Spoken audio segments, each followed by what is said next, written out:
Hi there, y'all. My name's Alice here on Liberated Lovers.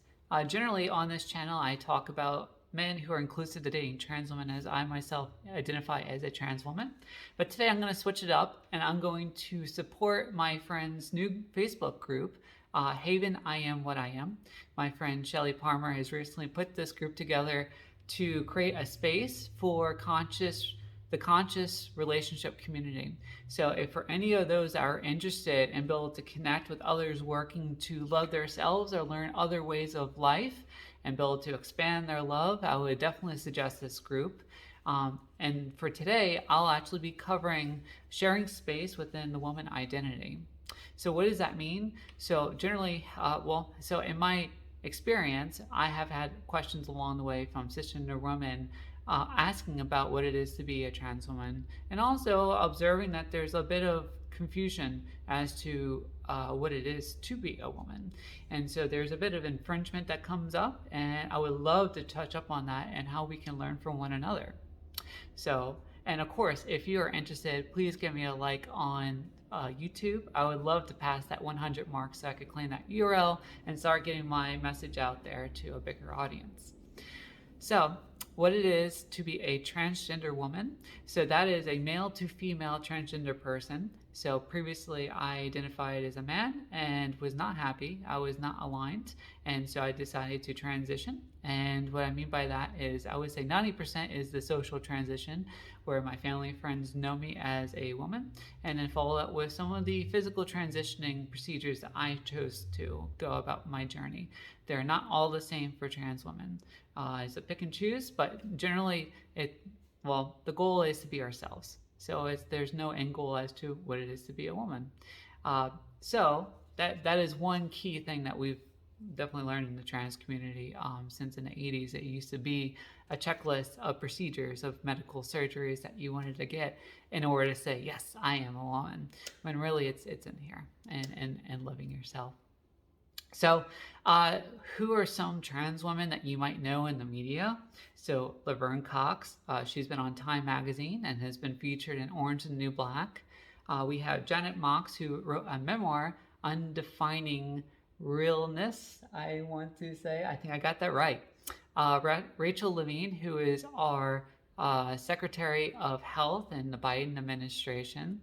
And I was thinking one other person, Lady Valor, Kristen Beck, who I believe, yeah. And so she made headlines as her transition was definitely very visual, since coming from a very masculine profession, serving this country, and then going to a very feminine identity was definitely very appreciating for the trans community, and also just beautiful how it was so publicly done. But anyways, yeah, so the next point I want to make is to ask you, as assuming that you are a woman, since I'm directing this video towards the women, just to reflect and think about what it is for you to identify as a woman. It could be that you're a mother, it could be that you're a wife, it could be that you have strong intuition. It could be any sort of form of what you see in your social role. It could be your body. It could be just simply that you are in a female body. And which is the reason why I really bring this up, because when looking at a transgender woman's a transition, that's a contradiction for a lot of these things that we're checking off. And so I do want to bring up how, as we're looking at my fellow sisters that are coming out and learning about their femininity and be able to express however they choose, that there is already contradiction that lies within women. So what I listed as mother, not all females can bear kids, right? So it's really important to keep into consideration women that do hold on to that burden of not being able to bear kids for their partners.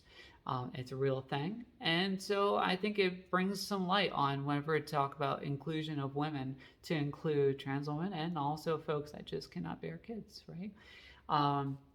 Let's see, as for intuition, right? This, I would actually say, a lot of times will come out in a feminine energy. However, as trans women generally are coming out, some of them were not honest and true to themselves in the beginning, And I'm pointing to me because I was one of those. I was not the smart one, to be true to myself when I was younger, and I instilled a hyper masculine identity to overcompensate for what was not there. I do have masculinity. It's just not in the form of gender, but I do love my masculinity, and what that means to me and my Tantra practice. But to that, you will notice that trans women in the beginning may act more masculine. They may still have mannerisms that you would see in men, and may not be aware of the privilege until later down the road as they start transitioning and really embracing the 24/7 life of a woman. So please keep that in mind because we're all over the spectrum. And not only that, but we're catching up through our teenage years and into our adulthood. Some of which you might see some of my expression is more cutesy, and I love it. I choose to be like a kid for the rest of my life, and I see that was a effect from my transition, but it's perfect because what better way to live in this world than to be a kid? So, but yeah, and of course you'll meet trans women that are quite feminine in the way that they appear and present themselves. But of course, what is the goal in order to be a woman? And so there are certain pressures that we do share, both cis and trans, right? Right now in America, there is the push to be unapologetic, right, and to fight for to be heard and to stand your ground. And so that I do understand will be good in terms of like women's rights and be able to own our own bodies and not have anybody infringe on that. But at the same time, that sort of puts it in a form of that we have to stand up towards, say, the masculine, or be able to be like macho in a way in order to gain power. Well, as trans women, we are going the other way in terms of finding our power. And that's one thing I would like to share as to what we could possibly learn from the trans women community. Because as we're leaving our masculinity, we're going into our womanhood and embracing a femininity that does have a lot of power. And so it is around intuition, and it is for collective and communal, right? And taking care of one another and be able to take care of ourselves, right? But we do see some sort of abrasion that's going on, and I've lost friendships over this. Over what I want to say is around the be apologetic sort of mindset. Sometimes I do want to apologize. Sometimes I feel a sense of sadness for my friends if they're not getting what I'm saying, or if I do infringe in some way that really is not offensive, but I hurt them, I'm going to address it in some form. I hope that would make sense, but essentially I don't want to be pushed to be unapologetic just because a group of people are telling me that is what it is to be a woman. So yeah, for this part, I did want to talk about understanding the struggles of a trans woman. Not to say that trans women have the worst, but to at least understand and put some light on the difficulties that a lot of us see. So for one example, a lot of us do receive some sort of rejection towards our families when we come out. There's a high percentage right now in 2022, and there's still a lot more to go, and there's a lot of hate that is directed towards particularly trans women. There's hate towards the transgender community, but particularly for trans women, it is quite difficult in order to handle transphobia. So, but some other things that we see as a transgender community would be lack of health care. So a lot of us cannot get the proper health care in order for us to fully align in our bodies and feel comfortable. That can include hormone replacement therapy. So one common misunderstanding around there is that trans men are the only ones who are taking HRT and lots of pills, every day, and it's costing a lot. That is not true. There's plenty of generics brands that are cost effective, and to know that there are different types of people that are on HRT that don't even realize it. So one is when someone says, I have low T, this is actually a marketing thing that's done from the pharmaceutical companies, saying that for men that have the decreasing levels of testosterone, that they have low T and that they'll have to get onto these medication in order to boost up testosterone, which is okay. You know, my partner takes pills in order to keep a high level of testosterone. There's no judgment there, but to understand that that is actually HRT. So these men that are in low T, which is perfectly fine for a man to have decreasing testosterone levels. That's actually natural for the body to do that. But for that, y'all are on HRT. another one would be for females in order to regulate their cycle and to have balance. They'll introduce pills around estrogen and testosterone and spironolactone. You know, these things. Maybe not spironolactone. But anyways, but this is some of the challenges is we just don't have access to what we need in order to feel comfortable. So I know a lot of people will say, well, they're in depression, they shouldn't be able to get to this medication until they overcome depression. Well, there's a good amount of people that experience a loss of depression after aligning and getting to the proper medication that they need or that they prefer to have going forward. So, and of course, talking about relationships. So this is one of my personal struggles in my past. According to Them That Us, 12% out of 1,000 people would be willing to date a transgender person. That's 12% out of 1,000 people. So those numbers are quite low. And not only that, like talking about just within the LGBTQ, 29% of the lesbian community would be inclusive to dating a trans woman, right? So, and then of course, the way that they did the survey, they actually saw that the sexual orientations were incongruent with identities around trans women. What that means, well, it's like, well, for just think of it as a gay person dating or being attracted to a trans woman, which is okay. It's just really confusing because by definition, gay would be same gender, and vice versa for a lesbian to be attracted to a trans man, which that one happens a lot, and it just has to do with the labels and the loss of translation and what happens with labels. And that's what I want to talk about with the label woman, because we are sharing this space and is covering a whole slew of identities and what it means to be a woman.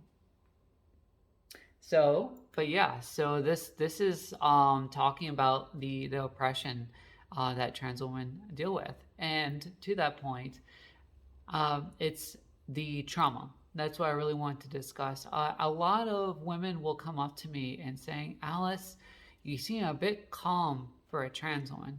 You seem to be a bit patient, you know, and I realized that I've gone through healing and I found my spiritual path and be able to resolve my trauma. But that's not anything to say that I'm less or better than any other trans woman that are going through struggles, right? And to empathize for trans women today that are battling and trying to find themselves while they have so much rejection going on in their life. Because right now it's like there's a transition to go to womanhood, but really the idea is to be able to be who we really are.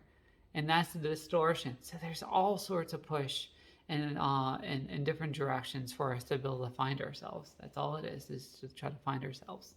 But one example I can think of is, so if someone is early in their transitioning, you know, and a trans woman's threatened by a man or something, and the trans woman does this physical aggression, saying like, I'll beat you up, or I'll give you a black eye. You know, it's like, that's definitely a mannerism that's coming from a man's point of view, right? Well, we're going back as trans women, we're going back to our trauma, we're going back to the experiences, and we're putting our shells up in order to survive, or what it feels like we need to survive. That's not really the case. It's like we can learn to love ourselves and be able to close the door on these experiences that have torn our hearts so much, only to realize that we have that capability to do it ourselves. to be able to do self-healing. So what can we learn from trans women? Well, according to Business Insider, 99% of our DNA is identical.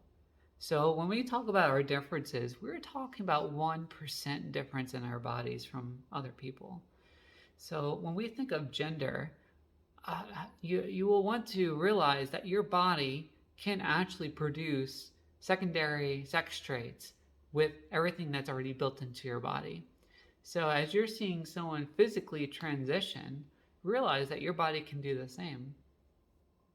Another point I would like to make is around the psyche of what it is to be able to have a feminine within a male body, right? So there's 2 points I want to make. So Carl Jung is known about the subconscious or unconscious mind.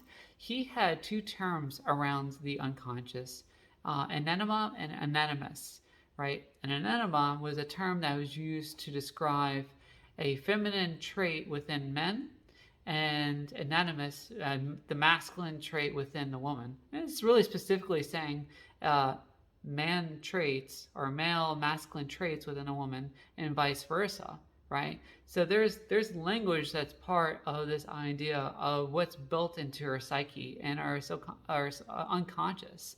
So as we see someone that is tuning in to what they want in their ego and how they choose to live their life, even if that makes you feel uncomfortable, it's good to know that you have everything built into yourself to do the exact same.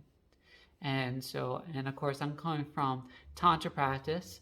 That would also coincide with the divine feminine, divine masculine, also known as the dance between Shiva and Shakti.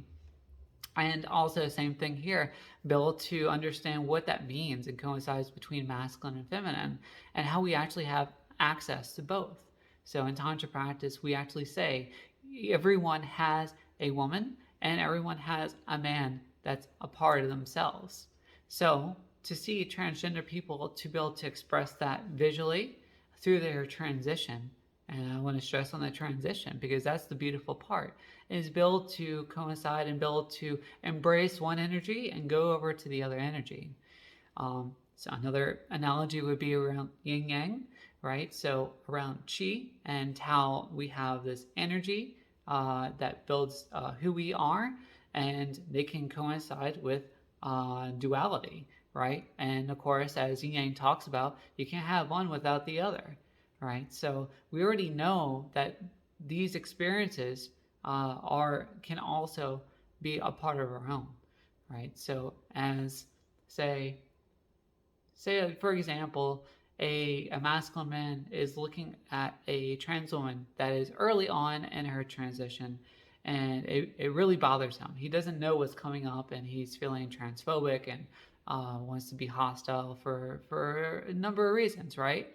Well, one of the reasons it could be towards his attraction and confused why certain things are being fired off, but also to understand that the body that he has can contain a woman, right? And that's a very important lesson to learn, because as we feel like we have to hold on to these certain roles, we can also choose to embrace the other energy, right? As a man can embrace his femininity and be balanced. As a woman, can embrace the masculine and be balanced. You don't have to find others in order to find balance. It's a choice. You can, right? Relationships are beautiful in the dance as we share these two energies. But if you choose, you can have it just to yourself because you have access to all of it. 99% of our DNA is the same. Everything that we're experiencing and all these identities around us, we can experience with what we have, because it's all very identical with what's built into our bodies, right? Into our energy, into our psyche, right? And as Carl Jung would say, into our self, right? The unconsciousness that we can all relate to. Cool. I had no clue what just made this play, but I'm gonna go with it. So, what are some things you can do to show support towards transgender people? So one thing is around the labels. Just as transgender people have to question about the labels, but I do suggest towards the women, question what it is to be a woman, and question what it is to be heterosexual, or question what it is to be feminine, right? And it's very contradicting when we're going back and forth, and it's like, there's these two energies, but this is what it is for me, and we can't even define on what that is, right? And so we get lots of chaos when it comes to us holding on to our label because we feel like this is who I am, right? Well, if you're willing to meet another person that is not like you and take the time to listen to their experience and be willing to say, by the time this person's done, I am willing to change my identity slightly for the better. Wouldn't that be a beautiful life to be able to just constantly evolve? We talk about religion and religion, Christianity, we're in USA, right? And this relationship with God. Well, a relationship, just as with anyone else, evolves, right? So why can't your relationship to yourself evolve? It does not have to be fixed. So as you meet someone else who you can seek inspiration from, you too can change. Some practical things you can do is, regardless of the physical, ask about their pronouns. Ask what pronouns do you prefer. Some trans women have not had certain surgeries, and so we are having our serpent mind kick in, and it's just like basically just immediately identifying if this person is going to be a he or she. But we can override that if we choose, right? We have the executive processing up here, and we can say, hold up, this person might appreciate being identified as someone else. And of course, be inclusive towards gender neutral also for they, them. If you're not used to using they, them, try it on your dog. I'm pretty sure your dog would not be bothered if they were gender neutral pup. And of course, wherever you are introducing yourself, feel free to introduce with your pronouns. Show to the trans community that you are welcoming and that we are equals, right? And that we don't have to do this in order to accommodate a trans person, but more of like set the standard, right? We understand gender is a spectrum. It's very much there, and a lot of us feel that, and or lack of, but it's an experience, and so why not to be able to respect others. And to my last point, yes, what can we do? Shoot for acceptance, not tolerance. So what that means is when we're around certain people that we don't relate to, and we're like, yeah, you can do that, but don't bring it around me. Like that stuff is not for me. Like whether it's, I don't know, like some sort of like exotic dancing, or perhaps it's like all sorts of funky clothes that you can wear to break the social trends, right? Well, that might make other people uncomfortable, but like, why not just say like, you're beautiful exactly as you are, even though I don't get what's going on, I accept you 100%. And to know that I would accept you as a family, like this. Like I see a lot of posts on Facebook where it's like, the guy that has the piercings all over his face is like, just imagine if this is your grandson. It's like, well, what if that was your grandson? Like this person can be an amazing philosopher, is to like make an impact to like a million lives. You never know because you're just judging from the physical. So shoot for acceptance. It makes all the difference because that will help you expand your love and see the truth about how our families are just one family. We all can love one another, and there are communities like that already exist. And believe me, like when you are in this setting, you're just in awe to see how humans can actually live, seeing that everyone treat everyone as family. One family. So that is my talk, talking about sharing the space of womanhood, the woman identity. And if you have any questions or would like to get in contact with me, feel free to reach out on my Liberated Lovers channel on YouTube. I'm happy to answer questions. If you feel like you need to lash out because you're uncomfortable, I just suggest just sit on it and reflect what is being triggered in me that I can reflect on, rather than taking on this person because I don't understand their identity. Either way, I love you. All right. As I usually say, love, love, love.